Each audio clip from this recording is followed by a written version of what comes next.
Doon nagsisimula ang pagpili ng hitsura, ang pag-ayos ng diwa. May maskarang masaya, may ngiting kay tamis. Kahit ang puso ay may tinatagong hapis. Sa labas ng pinto tayo ay ibang tao, nagkukunwaring matatag, maayos at wasto. Maskara ng tapang ang laging hinaharap, para itago ang takot at bawat paghihirap. Hindi kailangan laging matibay ang loob. Sa harap ng Diyos ang puso ay isubsob.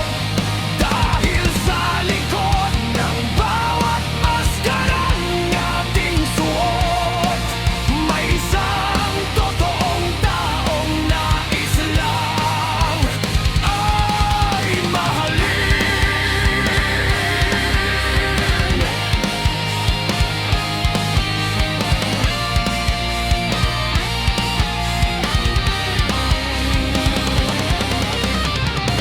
May maskara ng yaman, ng kinang at gara, para hindi makita ang butas sa bulsa.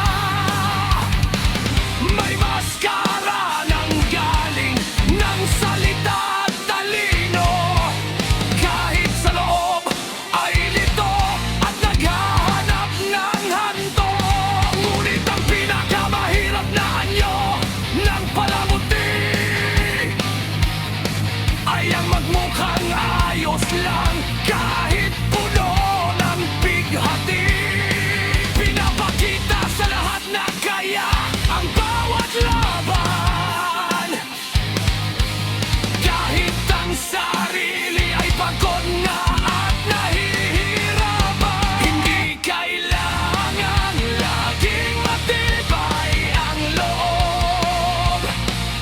Sa harap ng Diyos ang puso ay isubsob. Dahil sa likod ng bawat maskara nating suot, may isang totoong taong nais lang ay mahalin.